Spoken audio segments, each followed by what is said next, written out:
Shalom. Pour ceux qui ne me connaissent pas, je suis le pasteur Missengue de l'église évangélique de la réconciliation, en anglais ECOR, c'est-à-dire Evangelical Church of Reconciliation. Nous sommes domiciliés en Irlande, en République d'Irlande, dans la zone industrielle de Tallaght. Depuis l'année 2008, nous sommes à cet endroit et c'est là que tous nos services se déroulent. Je suis dans la joie de pouvoir partager ces quelques versets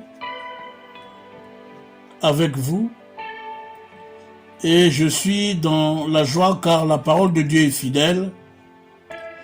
Puisque nous sommes rassemblés autour de sa parole, je crois que le Saint-Esprit est avec nous. Nous sommes ensemble avec le Saint-Esprit et que le Saint-Esprit dispose, que chacun de nous dispose de son cœur, afin que le Saint-Esprit, l'ami fidèle, nous convainc. Parce que sans la conviction, tout ce que nous faisons est péché. Nous allons partager ces quelques versets, comme je disais, pour montrer la grâce de Dieu. La grâce de Dieu ne tarit point jusqu'à ce que notre Seigneur revienne. Dieu nous fait grâce tous les jours. C'est par sa grâce que nous sommes réveillés. Nous avons dormi toute la nuit pour certains, ou d'autres qui commencent à dormir maintenant, mais quand nous nous réveillons, bien aimés, c'est par la grâce de Dieu. Il y a un combat qui se passe dans le monde spirituel, avec ceux qui veulent notre chute, notre mort, mais Dieu le Tout-Puissant, le Dieu créateur, du ciel et de la terre, le Dieu d'Abraham, qui ne fait exception de personne, dans son amour infini, envoie ses anges guerriers combattre contre ces esprits mauvais, méchants, ces esprits du monde des ténèbres. Donc c'est lui qui nous fait grâce tous les jours. Et la grâce de Dieu, bien-aimé, est incomparable.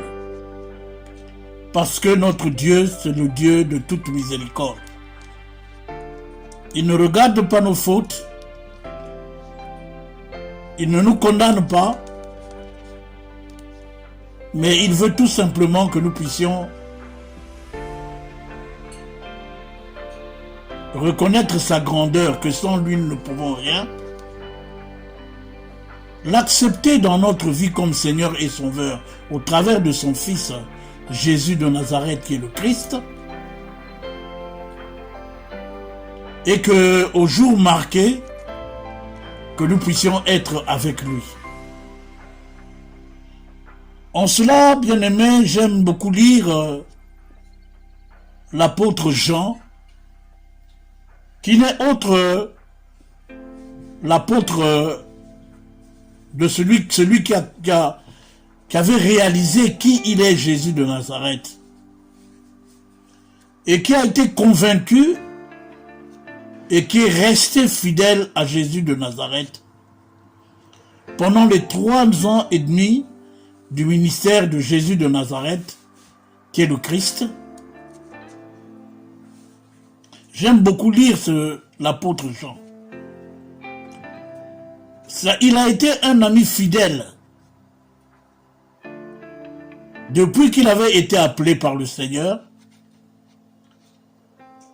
L'apôtre dont je parle, l'apôtre Jean, n'est autre que le fils de Zébédée, qui était avec aussi son frère Jacques. Ils avaient été appelés par le Seigneur. Et il a écrit concernant Jésus de Nazareth, ce que je veux vous lire, bien-aimés, Il a écrit ceci concernant comme témoignage de Jésus sur Jésus de Nazareth. C'est la Bible Louis II. Dans l'évangile selon Jean, lui qui reconnaît l'apôtre Jean, Jésus de Nazareth comme étant le Christ, il le reconnaît aussi comme étant Dieu. Au chapitre 1, il dit ceci, à partir du verset 1. Au commencement était la parole, et la parole était avec Dieu, et la parole était Dieu. Elle était au commencement avec Dieu. Toutes choses ont été faites par elle. Et rien de ce qui a été fait n'a été fait sans elle. En elle était la vie, et la vie était la lumière des hommes. La lumière luit dans les ténèbres, et les ténèbres ne l'ont point reçue. Il y eut un homme envoyé de Dieu, son nom était Jean.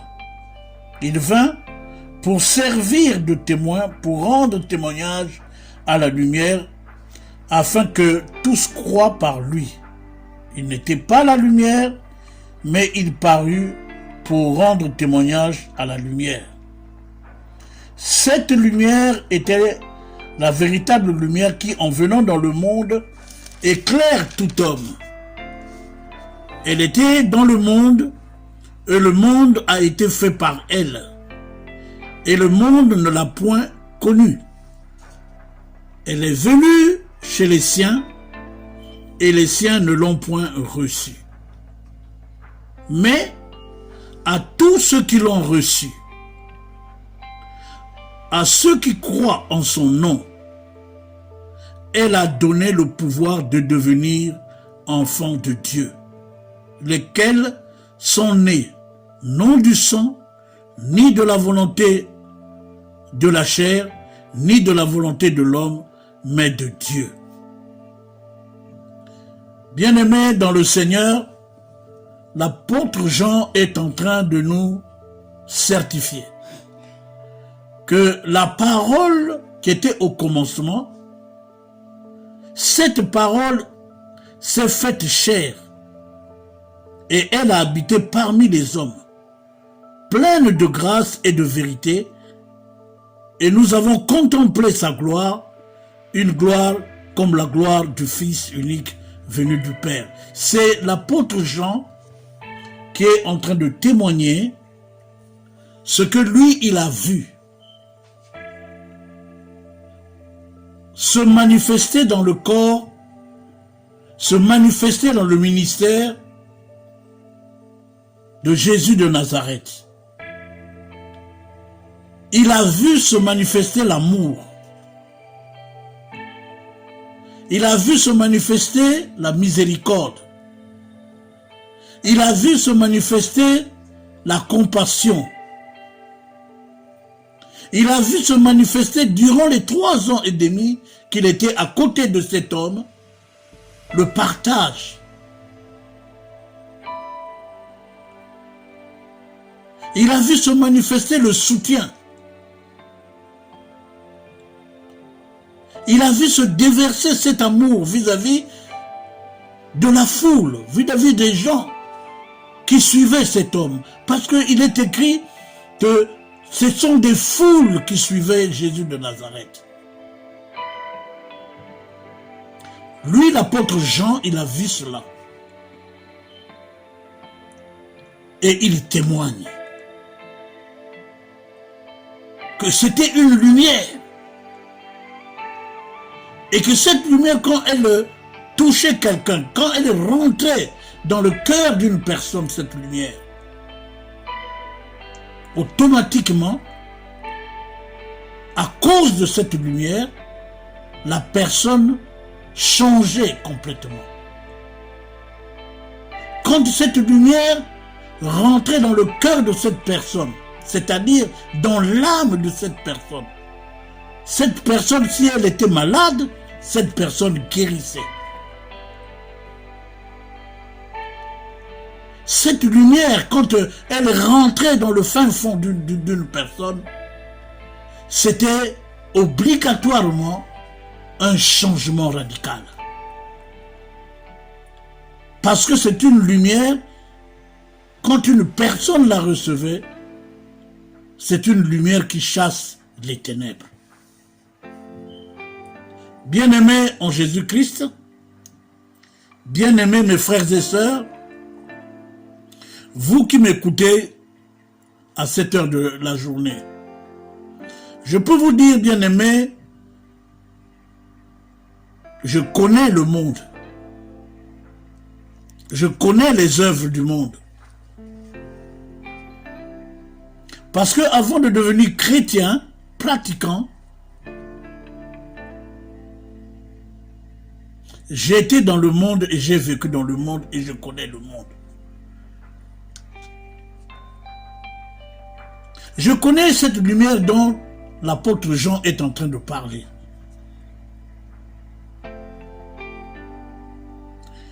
Je suis venu en Europe à l'âge de 23 ans.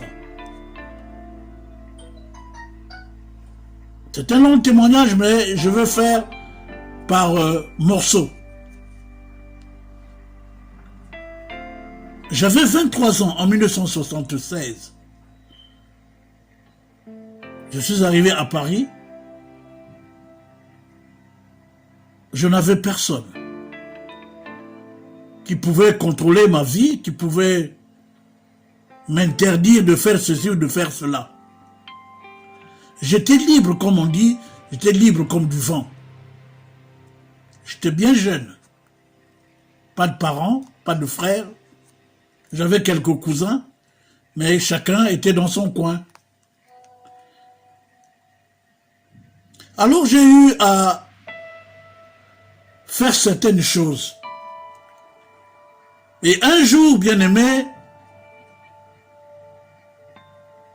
à cause de ma femme que j'avais suivie à l'église, qui partait à l'église et je l'avais suivie ce jour-là par jalousie, j'ai été visité par cette lumière qui est très très puissante.